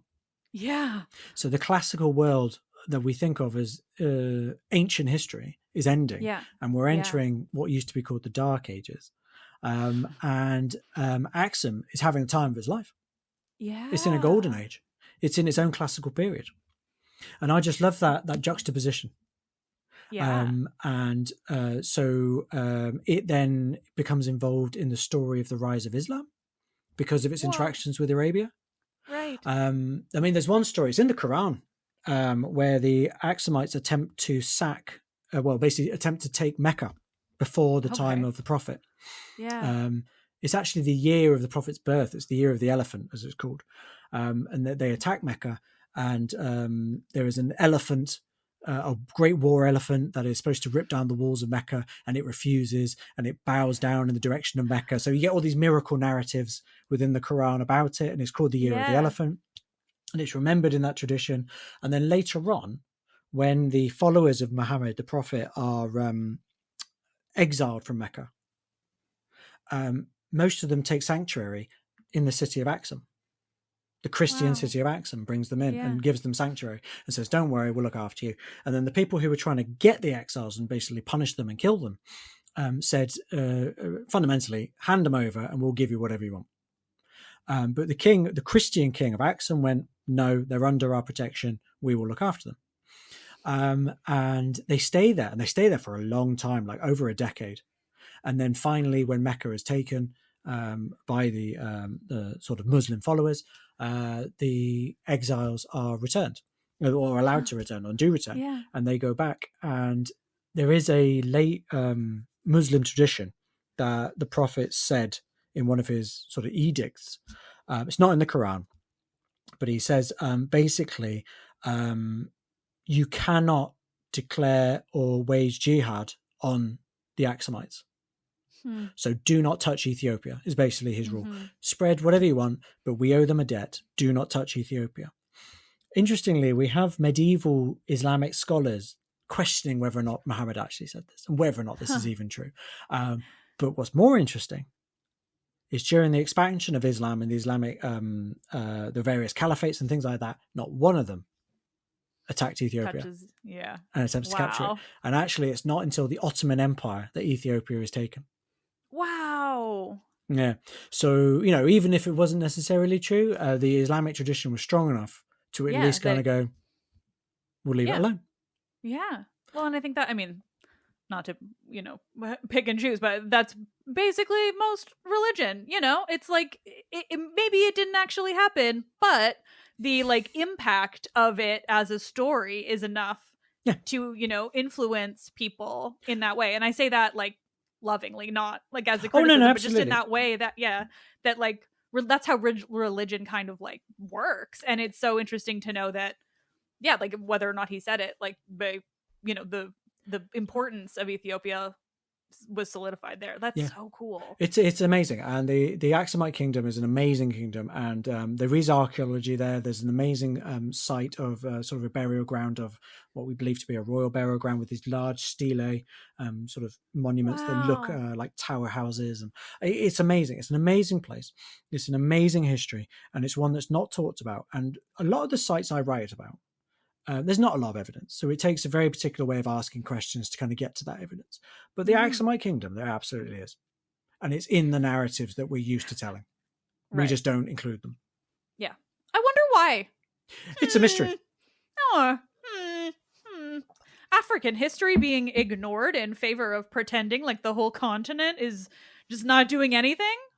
Well, it also brings into the lens of something I get a lot online is this idea of sub-Saharan Africa being a thing, but also it's the idea that civilization never went further south than the northern reach of the Sahara Desert. This is something, it's a claim I hear a lot. No one invented writing south of the Sahara. No one did it. It's all based on racist ideology. Of course it is. Yeah. Axum is the counterpoint if you wish to engage with this. It's stupid, it's ridiculous, it's even not true in later periods, but Axum, it's not even true in the ancient period. What are you talking about?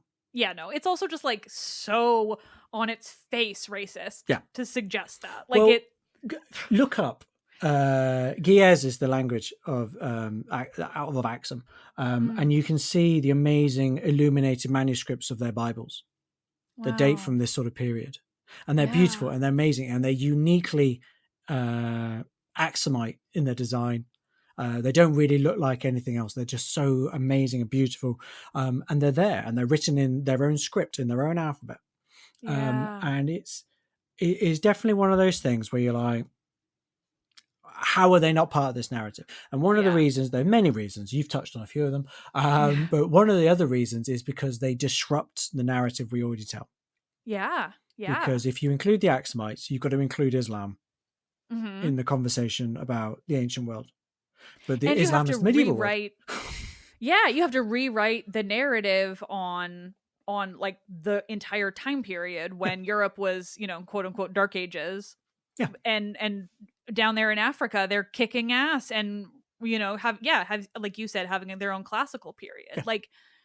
Well, and Yeah. the beauty of it, coming back to, we come full circle, Liv. Coming back to Perfect. about the global nature of the world and the interconnected nature of it all. So during this supposed chaotic early medieval period where everyone forgets to read all of a sudden and no one can write anything apparently and all that kind of stuff, we have evidence from graves in England of, for want of a better word, let's call them Anglo-Saxon graves, just to kind of give you an idea of what we're normally talking about in this period. And we have ivory objects that have come from the Aksumite kingdom. Wow. So whilst we're sort of rather glibly talking about, Europe's collapsed and Ethiopia's doing great things, they're still connected. Yeah. They're still communicating. They're still trading. They're still interacting. And this is it. Nothing is ever that simple. No single narrative can ever do justice to the historical world. Yeah. So often the rewriting of history is not actually what's going on. What usually happens is a historian, an academic, a history writer, someone like yourself, a podcaster, has asked a different question. Yeah. And so they're looking at it from they are producing a narrative. So my book is full of lots of micro narratives. Yeah. I am still producing narratives, but it is a way of just looking at things from a different perspective. And of course, the truth is you've got to bring all these things together. Yeah. Like a really ridiculous jigsaw puzzle. Well, and ultimately too, one of the things that I think we're not really taught nearly enough is that all of history is subjective. Like literally everything that we know or don't know is based on all of the people who came before and what they chose or what they learned from. Like obviously we can elaborate, we can learn new things from archaeology and other like material things, and we can learn new things now, but like it is still being interpreted by a human being who is biased, and therefore like it just inherently, but we so often conceptualize history as this like solid state thing that happened exactly like this, when like nothing about that is true. It's all about how we interpret it, who's interpreting it, what their methods are, what their motivations are, what their, there's so many things that go into it, and it's like that doesn't make anything about history less valid or less interesting. I personally think it's way more interesting to look back at history and wonder or question and just consider the fact that, this isn't everything that happened. It's something that it comes up in my book. I'm impressed my editor let me leave it in. But it's the Greek word is historia. Yeah. Which is the word for inquiry. Inquire, to seek knowledge. Or for want of a better word, to ask questions of things. Yeah. So when you look at the original historian, as we like to think of him, Herodotus, people think it's a narrative of the Persian Wars, and it's not. The narrative of the Persian Wars takes up less than half the book. What he's interested in is basically why it happened, why the Greeks won, and who was involved and what on earth's that about. So it's really an ethnography. Yeah. It's a study of culture, and it's a fascinating study of culture and a study of traditions. And so that's history. History is that inquiry. We are so used to the Thucydides approach, who interestingly doesn't call his work a history. Right. He doesn't use the word historia. Yeah. But his approach is very much, right, let's get down the narrative, what actually happened, what was going on. Now, don't get me wrong, he is also a brilliant analyst of source material, and I'm not having a go at him at all in any way. He's brilliant at what he did. But his tradition has become the dominant tradition in history. Whereas my book is the Herodotus tradition of history, which is like, let's ask some questions. Let's see what goes on. Let's see what happens, and see what that does to our understanding.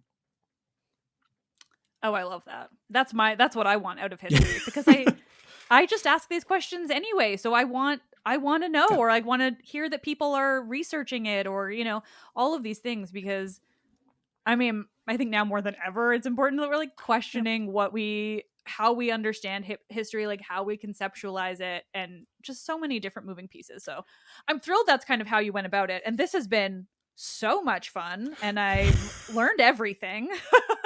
I must admit, it must be very difficult to try and interview me about this book because it does cover about 6,000 years of history, 3 Oh, you've done continents. great on it. I've barely had to ask anything. You're just telling me everything. It's perfect. But like I said, it's based on case studies. It starts in the sort of pre-modern world. So Pharaonic Egypt is one of the more dominant cultures that's around at this point. So it's sort of the periphery of that, if you want to think of it like that.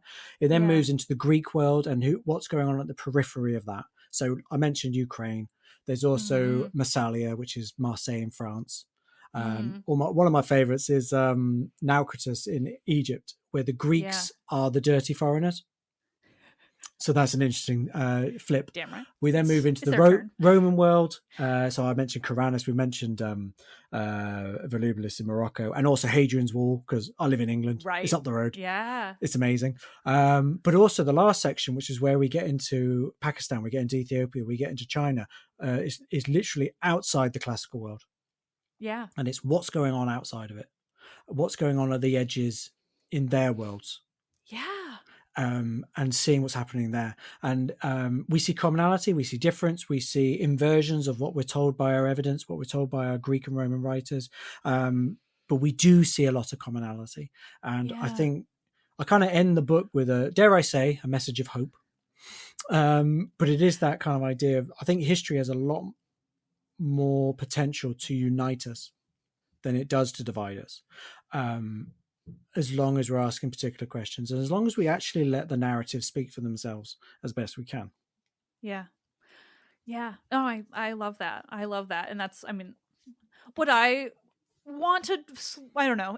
I feel like I want to be contributing to this and am with this show. Just so that was very poorly said on my part, but that's it. That's just nice. It's nice. Thank you. And history is great and I love it. And I just want to question all the, I just want to know everything. But I love that, there is this way of looking beyond, I think, or and I'm just so glad. I'm always so thrilled that there are so many people doing this type of history that is like, asking these questions, but also I think like being aware of bias, just people who are writing with the knowledge that they have bias, because literally everyone does. And I think it's just so important to have more and more of that, of like examining this history, questioning history with this understanding that like you are still doing it through your lived existence and like that impacts things and that doesn't make it less valid. It just is a thing that we need to consider, in everything. Oh, absolutely. Absolutely. I mean, I was literally writing this book during, the escalation of violence in the Ukraine. In Ukraine occurred. Obviously, the escalation in violence in Gaza and Palestine occurred. And also COVID. Yeah. Oh, yeah. So you got all these things going on, and that's influencing everything you're doing. So you're absolutely right. And of course, in Britain, we're in the aftermath of Brexit as well. Yeah. So you've got to be aware of that. And I also understand that's probably where half this book came from.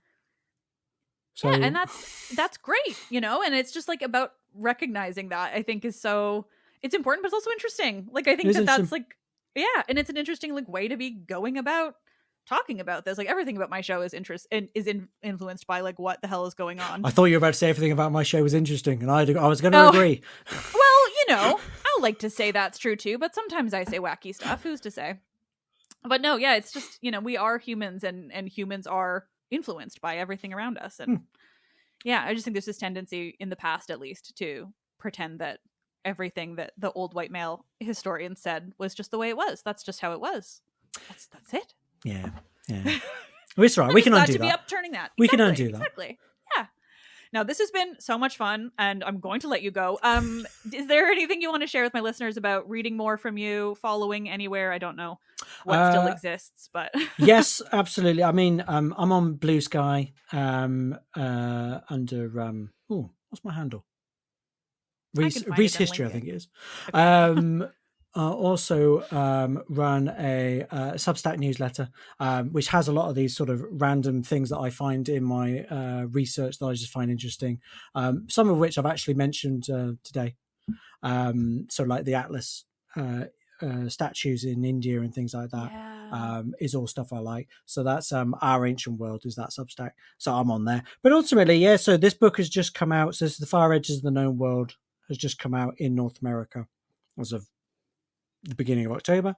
And I also run the Bad Ancient website. So if anyone has any dodgy ancient history claims they want to throw at me, we shall do that. I've got a few myth ones that I might end up throwing at you, Liv. Oh my God, I would be so down.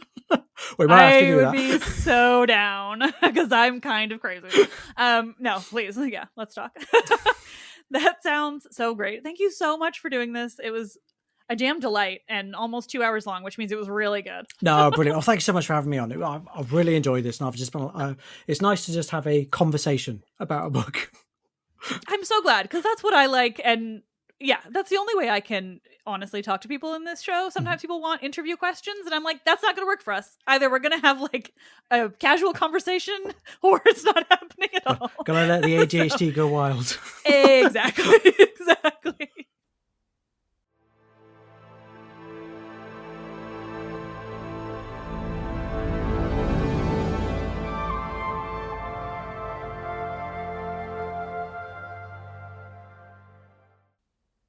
Thank you all so much for listening, as always, and a huge thank you to Owen for coming on the show again and chatting about this book because, I mean, I'll say it for the 10,000th time, but one of the most important things we can do in the study of ancient history, particularly right now, is look at topics like this. Look at the people who were part of or victims of the empire that were so far removed from the empirical center, and like, what does that look like?